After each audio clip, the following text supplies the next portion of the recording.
Assalamualaikum warahmatullahi wabarakatuh. Halo Sobat Setia Fakta Kehidupan. Tidak lupa kami sampaikan salam sehat, salam sejahtera, semoga tercurah segala bentuk kebaikan dan juga kita semua dalam lindungannya.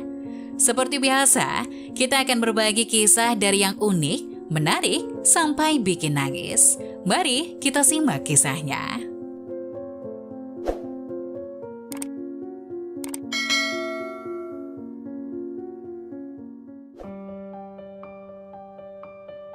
Mengunjungi ibunya yang hidup sendirian setelah 3 tahun, dia menemukan rumahnya berantakan dan mendengar pria batuk di kamar sebelah.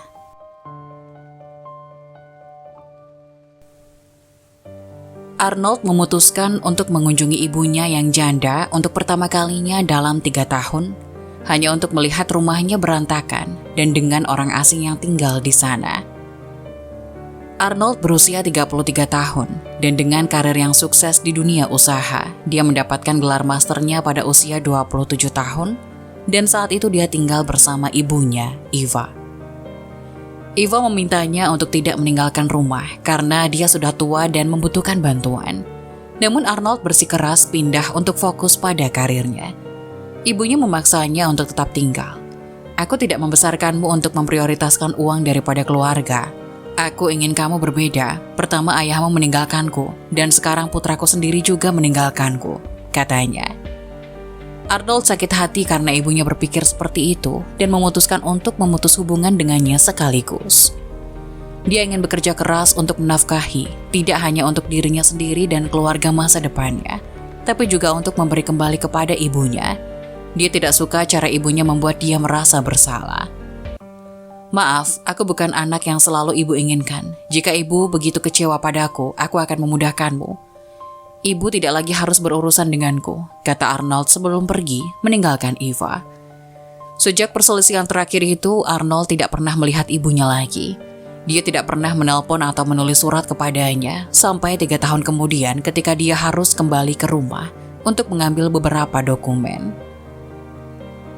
Arnold berkendara ke kampung halamannya 4 jam perjalanan dari tempatnya. Sesampainya di rumah ibunya, dia terkejut melihat rumah itu dalam keadaan berantakan. Rumah itu hampir hancur, sepertinya sudah bertahun-tahun tidak dibersihkan. Dia pergi ke dapur dan melihat semuanya rusak dan dipenuhi debu. Kemudian dia tiba-tiba mendengar seseorang pria terbatuk-batuk dari ruang tamu. Dia terkejut melihat ibunya berbaring di sofa dengan seorang pria berusia 40-an duduk di kursi di sampingnya. Pria itu mengenakan pakaian compang-camping dan punya rambut panjang yang berantakan. "Bu, ada apa? Siapa pria ini? Ada apa denganmu?" Arnold tiba-tiba berkata yang mengejutkan ibunya dan pria yang bersamanya. Ibunya tetap tenang dan hanya menjawab, "Ini Simon, dia telah merawatku selama beberapa bulan terakhir." "Apakah ini yang kamu sebut merawat seseorang? Lihat tempat ini benar-benar berantakan," jawab Arnold. "Nah, beginilah hidup saya sekarang. Saya bahkan tidak akan berada di sini jika Simon tidak pernah datang mengetuk pintu. Dia datang ke sini untuk meminta air, tapi saya tidak bisa menjawab. Dia mendengar teriakan samar saya minta tolong dari jendela, dan dia membuka pintu. Dia melihat saya terbaring di lantai dan memberi saya makanan," jelasnya. "Kemana perginya semua uangmu?" Arnold bertanya padanya. "Tagihan untuk pinjaman mahasiswamu terus datang dan baru berhenti tahun lalu. Sejak saat itu saya punya cukup uang untuk membeli bahan makanan sederhana dan tidak punya cukup uang untuk membayar tagihan," jawab Eva. "Utilitas ibumu terputus, jadi tidak ada listrik atau air keran di sini. Kami mendapat air dari luar. Rumahnya akan diambil jika dia tidak membayar pinjaman. Jika saya tahu dia punya anak laki-laki, saya akan bersikeras menelponmu. Tapi dia tidak pernah menyebutmu." Simon tiba-tiba bicara. Arnold tertegun.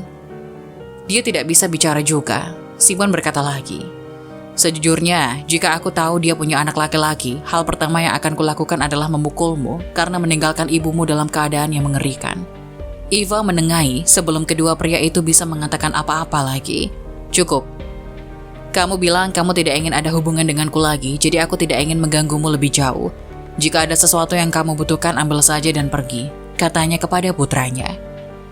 Pada saat itu Arnold berlutut dan menangis. "Ibu," dia terisak. "Saya sangat menyesal, saya minta maaf Anda telah hidup seperti ini," katanya. Aku salah mengira bahwa anakku bertanggung jawab untuk merawatku begitu aku tua. Seharusnya aku tidak menuntut itu darimu. Kamu tidak perlu khawatir tentang itu, kata Eva. Aku tahu itu bukan tanggung jawabku, tapi itu adalah sesuatu yang harus aku lakukan. Apakah kamu memintanya atau tidak? Maafkan aku, Bu, kamu hanya memikirkanku selama ini dan disinilah aku. Menjalani hidup dengan egois, kata Arnold, masih memohon pengampunannya. Setelah mereka menebus kesalahan, Arnold melunasi semua hutang ibunya dan memperbaiki rumahnya. Dia juga membantu Simon dengan mencarikannya pekerjaan di perusahaan tempat dia bekerja. Pada akhirnya Arnold meminta untuk dipindahkan ke kota tempat ibunya tinggal dan mereka tinggal bersama lagi. Begitu dia menabung cukup banyak uang, dia membangun rumah yang lebih besar untuk keluarga mereka, di mana Eva dan Simon terus tinggal. Ketika tiba saatnya bagi Arnold untuk menetap dan memulai keluarganya sendiri, dia pindah dari mereka tapi tetap berhubungan. Dia dan keluarganya menghabiskan akhir pekan di rumah Eva. 15 menit berkendara dari tempat dia memutuskan untuk pindah. Apa yang bisa kita pelajari dari kisah ini? Orang tua kita layak untuk dihormati dan dicintai bahkan ketika mereka lebih tua. Meskipun salah bagi Eva untuk menganggap bahwa adalah tanggung jawab putranya untuk merawatnya begitu dia bertambah tua. Arnold seharusnya lebih berbelas kasih kepada wanita yang membesarkannya. Alih-alih memutus sepenuhnya, akan lebih baik bagi mereka berdua untuk membicarakan semuanya dan bertemu di tengah-tengah tentang bagaimana mereka bisa terus saling membantu. Menjadi baik tidak membutuhkan biaya. Simon membantu Eva keluar meskipun dia tidak menawarkan apapun sebagai balasan. Pada akhirnya kebaikannya terbayar ketika Arnold membantunya mendapatkan pekerjaan dan memberinya tempat tinggal permanen di rumah yang dia tinggali bersama Eva. Nah, bagaimana menurut kalian? Jangan lupa tulis pendapat kalian di kolom komentar ya. Wassalamualaikum warahmatullahi wabarakatuh.